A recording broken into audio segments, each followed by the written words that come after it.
नमस्कार दोस्तों, बहुत बहुत स्वागत है आप सभी का हमारे और आपके से यूट्यूब चैनल स्मार्ट टेक में। दोस्तों हर बार की तरह इस बार भी आज हम आप सभी के लिए एक बेहतरीन वीडियो लेकर आए हैं। दोस्तों आज की इस वीडियो में हम बात करने वाले हैं कि अगर आपके पास मंत्रा का L0 डिवाइस है तो मंत्रा के L0 डिवाइस को कंप्यूटर में यूज करते वक्त काफ़ी कठिनाइयाँ देखने को मिलती होंगी। जैसे कि मान लीजिए आप विंडोज 7 पर आज जब भी किसी कस्टमर का फिंगर पुट इन करवाते हो डिवाइस पर, तो यहाँ पर डिवाइस की रेड लाइट जली रहती है और यहाँ पर कोई भी रिस्पॉन्स नहीं होता है डिवाइस की तरफ से, ना ही कंप्यूटर की तरफ से। गलत गलत रीजन से यहाँ पर लिखे आते रहते हैं और यहाँ पर लगभग मोबाइल की तुलना में अगर आप मोबाइल में कनेक्ट करके किसी व्यक्ति का फिंगर लोगे तो 2-4 सेकंड में ही आ जाएगा, लेकिन कंप्यूटर में लगभग 4 से 5 बार ट्राई करने के बाद ही यहाँ पर किसी भी कस्टमर का फिंगर आता है। और दूसरी प्रॉब्लम ये होती है कि कई बार यहाँ पर क्या होता है कि जो मंत्रा का L0 डिवाइस है वो जब भी आप किसी कस्टमर का फिंगर लेते हो तो कैप्चर सक्सेस होने के बाद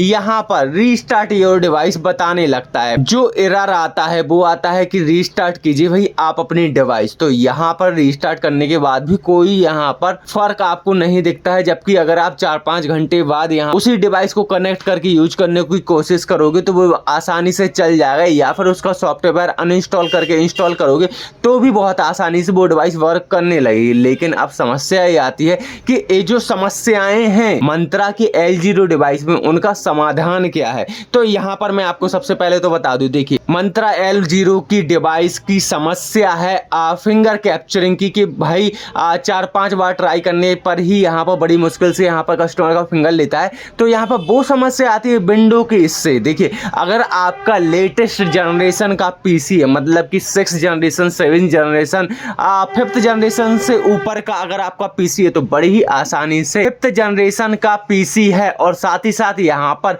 विंडो 10 से ऊपर का कोई वर्जन डला हुआ है तो बड़ी ही आसानी से आपका जो मंत्रा L0 डिवाइस है उसमें आप किसी भी कस्टमर का फिंगर एक ही बार में कैप्चर करवा सकते हो, आपको कोई भी दिक्कत नहीं आएगी। और अगर आपके कंप्यूटर में जनरेशन कम है, आपका कंप्यूटर कम जनरेशन का है और आपके में विंडो 7 डली है तो यहाँ पर ये परेशानी आपको होगी ही होगी। आप कुछ भी कर लीजिए, इस परेशानी का कोई भी समाधान नहीं है।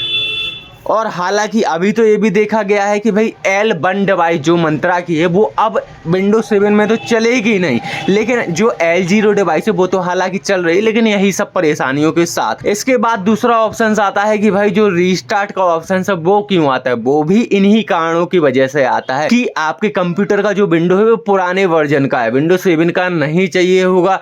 मंत्रा L0 के लिए आपको कम से कम विंडो 10 वर्जन का तो होना ही चाहिए, तभी जाकर आपका मंत्रा L0 डिवाइस कस्टमर्स का फिंगर एक बार में ही लेगा और आप आसानी से तसल्ली से अपने L0 डिवाइस के साथ वर्क कर सकोगे। और रही बात कि कब तक ये L0 डिवाइस चलेंगे, तो दोस्तों इसकी कोई भी आधिकारिक सूचना मंत्रा की तरफ से नहीं दी गई है। अब ऐसा तो होता नहीं है कोई कंपनी से आप किसी डिवाइस को खरीदो और वो अगले दिन बंद कर दे, तो ऐसे में तो भाई कंपनी की किरकिरी हो जाएगी। तो इसीलिए मेरे हिसाब से तो अभी काफी लंबे समय तक मंत्रा L0 डिवाइस आपका साथ देने वाली, लगभग साल भर तक तो किसी भी कीमत पर बंद नहीं होगी। तो आप बेधड़क होके अगर आप नई L1 लेने का सोच रहे हो तो आपको जरूरत नहीं है, आप बेधड़क होके L0 के साथ बने रह सकते हो और इसका इस्तेमाल कर सकते हो। बाकी आपको ये वीडियो कैसा लगा हमें कमेंट के माध्यम से जरूर बताएं। अगर आपको वीडियो पसंद आए तो वीडियो को लाइक कमेंट करना ना भूलें, साथ ही साथ दिए गए इंस्टाग्राम ID को भी फॉलो करें। चलिए दोस्तों आज की वीडियो में इतना ही, मिलते हैं नेक्स्ट वीडियो में। धन्यवाद।